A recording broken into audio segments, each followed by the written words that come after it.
Students very good morning. आप लोग पढ़ रहे थे पोएट्री सेक्शन में poem 1 character of happy life और पोएम 1 के ऊपर के 3 स्टेंजाज आपके कंप्लीट हो चुके थे। कल के वीडियो में आप लोगों ने देखा होगा 1, 2, 3 स्टेंजा हमने आपको समझा दिए थे और इसके बाद आपका शुरू होता है चौथा स्टेंजा। तो चौथा स्टेंजा शुरू करते हैं उससे पहले आपको ये बता दें कि आप लोग जब बुक में स्टेंजास को स्टडी करते हैं तो अपनी बुक खोल के ज़रूर रख लें। बाई चांस ऐसा होता है कि कुछ टेक्निकल प्रॉब्लम की वजह से बहुत स्पष्ट नहीं दिखाई पड़ता है मोबाइल में, तो जब आप अपनी बुक खोल के रखेंगे सामने, तो यदि कोई दिक्कत है साफ ना दिखाई पड़ने की तो आप अपनी बुक की मदद ले सकते हैं। पेज नंबर 76 पे जो आपकी पहली पोएम है the character of happy life, उसके 3 स्टेंजास के बाद चौथा स्टेंजा आप शुरू करते हैं। लिखा हुआ है who envies none whom chance doth raise. तो सर हेनरी बॉटन के अनुसार सर हेनरी बॉटन एक वास्तविक प्रसन्नचित्त व्यक्ति की विशेषताओं का वर्णन करते हुए कहते हैं कि हु इनवीज, हु माने जो, अर्थात एक वास्तविक प्रसन्नचित्त व्यक्ति, इनवीज माने शत्रुता रखता है, नन माने किसी से नहीं, हुम माने जिसका, चांस माने मौका, डज यहाँ पे डथ का मतलब डज है और रेज माने आता है या उदित होता है। तो कहने का मतलब ये है कि सर हेनरी बॉटन के अनुसार एक वास्तविक प्रसन्नचित्त व्यक्ति अवसर आने पर भी किसी के साथ कोई शत्रुता नहीं रखता है। मतलब जो वास्तविक प्रसन्न व्यक्ति होता है, चाहे उसको कितना भी भरपूर अवसर मिले, लेकिन उसके बावजूद वह किसी के साथ शत्रुता नहीं रखता है। अगली लाइन में लिखा है नॉर वाइस, वॉइस माने दुर्गुण होता है, सद्गुण का opposite, nor vice who never understood. तो वॉइस माने यहाँ पे बुराई, ना ही कोई बुराई रखता है, उनके साथ हु माने जो, नेवर माने कभी नहीं और अंडरस्टूड माने समझते हैं, और ना ही उनके साथ कोई बुराई रखता है जो उसे कभी नहीं समझते हैं। अर्थात उन लोगों के साथ वह कोई बुराई भी नहीं रखता है या अपने मन में उन लोगों के लिए वह कोई दुर्भावना भी नहीं पालता है जो उसे कभी नहीं समझते हैं। How deepest bounds are given with press, how माने कितने, डीपेस्ट माने गहरे और बाउंड्स माने घाव या जख्म, आर गिवन माने दे दिए जाते हैं, विद प्रेस माने प्रसन्नता करके।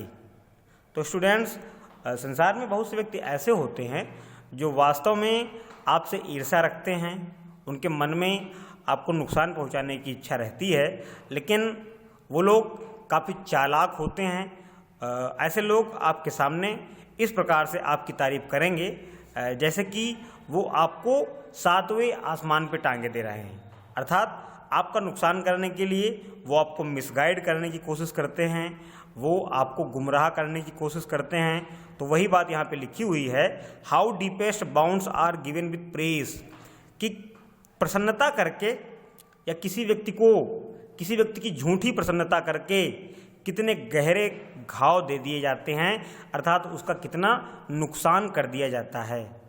और आगे लिखा है नार रूल्स ऑफ स्टेट, नार माने नहीं, रूल्स माने नियम, आप स्टेट माने राज्य के, but rules of good, but माने लेकिन, रूल्स माने नियम, आप गुड माने अच्छाई के। तो ये बात वास्तविक प्रसन्न व्यक्ति के लिए कही जा रही है कि एक वास्तविक प्रसन्न व्यक्ति के लिए राज्य के नियम ज़्यादा अहमियत नहीं रखते हैं। राज्य के नियमों की ज़्यादा अहमियत नहीं होती है, बल्कि उसके लिए अच्छाई के नियमों की सबसे ज़्यादा अहमियत होती है। अर्थात वह अच्छाई के नियमों का पालन करता है, ना कि राज्य के। तो स्टूडेंट्स जो ये चौथा स्टेंजा है आप इसे एक बार फिर देख लें। Who envies none whom chance doth raise, nor vice who never understood. Sir Henry Wotton एक वास्तविक प्रसन्नचित्त व्यक्ति की विशेषताओं का वर्णन करते हुए कहते हैं कि एक वास्तविक प्रसन्नचित्त व्यक्ति अपना अवसर आने पर भी किसी के साथ कोई शत्रुता नहीं रखता है, नॉर वॉइस, और ना ही वह उनके प्रति कोई दुर्भावना रखता है जो उसे कभी नहीं समझते हैं। How deepest bounds are given with press. कवि के अनुसार प्रसन्नता के माध्यम से या प्रसन्नता नहीं, बड़ाई या प्रशंसा के माध्यम से लोगों को कितना गहरा नुकसान पहुंचा दिया जाता है, लोगों को कितने गहरे गहरे जख्म दे दिए जाते हैं। नार rules of state but rules of good. कवि के अनुसार एक वास्तविक प्रसन्नचित्त व्यक्ति के लिए सबसे ज़्यादा अहमियत अच्छाई के नियमों की होती है, ना कि राज्य के नियमों की। और अगला स्टेंजा आपका है who God doth late and early pray. Who माने जो, गॉड माने ईश्वर की, डज माने करता है, लेट माने देर में, एंड अर्ली माने जल्दी, प्रे माने प्रार्थना। यहाँ पे लेट एंड अर्ली का मतलब है सुबह और शाम। तो स्टूडेंट्स, सर हेनरी बॉर्टन के अनुसार एक वास्तविक प्रसन्नचित्त व्यक्ति सुबह और शाम ईश्वर की प्रार्थना करता है। More of his grace than gifts to lend. More माने अधिक, ऑफ हिज ग्रेस, ग्रेस माने होती है शोभा अर्थात तेज, देन माने के तुलना में, गिफ्ट्स टू लैंड, गिफ्ट्स माने उपहार, टू लैंड माने भूमि के, जमीन के। तो स्टूडेंट्स, कवि के अनुसार एक वास्तविक प्रसन्नचित्त व्यक्ति को महंगे महंगे या जमीन जैसे उपहारों की कोई चिंता नहीं होती है, बल्कि उसे चिंता होती है अपने तेज की, अपने स्वाभिमान की। यहाँ पे ग्रेस का मतलब स्वाभिमान और अपनी वैल्यू, अपना महत्व। तो who God doth late and early pray, जो ईश्वर की सुबह और शाम प्रार्थना करता है और उसके लिए महंगे महंगे उपहार या जमीन जैसे महंगे उपहारों से ज़्यादा वैल्यू, ज़्यादा महत्व अपने स्वाभिमान का होता है, अपनी इज्जत का होता है। Who entertains the harmless day with a well chosen book or friend. Who माने जो, एंटरटेन्स माने मनोरंजन करता है, द हार्मलेस माने हानि रहित, डे माने दिन की, जो हानि रहित दिन में मनोरंजन करता है, विद माने के साथ, ए वेल चूजन बुक एक अच्छी चुनी हुई किताब के साथ, आर फ्रेंड माने मित्र के साथ। तो कवि के अनुसार ऐसा व्यक्ति हानि रहित दिनों में अपना समय एक अच्छी किताब पढ़कर बिताता है या अथवा किसी अच्छे मित्र की संगति करके बिताता है।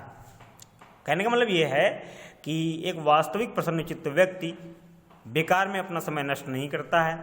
जब उसके पास समय होता है तो ऐसा व्यक्ति कोई अच्छी किताब का अध्ययन करके अपना समय बिताता है अथवा किसी अच्छे मित्र की संगति करके अपना समय बिताता है। यहाँ पे लिखा हुआ है who entertains the harmless day, जो मनोरंजन करता है हानि रहित दिन में, with a well chosen book or friend, एक अच्छी चुनी हुई किताब के साथ अथवा मित्र के साथ। अर्थात कहने के अनुसार कवि का आशय यहाँ पे ये है कि एक वास्तविक प्रसन्नचित्त व्यक्ति अपने खाली समय को या अपने दिन को, हानि रहित दिन को एक अच्छी चुनी हुई किताब के साथ बिताता है अथवा अच्छे मित्र की संगति करके बिताता है। और आगे लिखा है this man is free from servile bands. This man माने यह आदमी, इज माने होता है, फ्री माने स्वतंत्र, फ्रॉम माने से, सर्वाइल बैंड्स माने विभिन्न प्रकार के जंजालों से, बंधनों से। तो ऐसा व्यक्ति अर्थात वास्तविक प्रसन्नचित्त व्यक्ति संसार के विभिन्न प्रकार के जंजालों से, माया मोह से मुक्त रहता है या मुक्त होता है। Of hope to rise or fear to fall.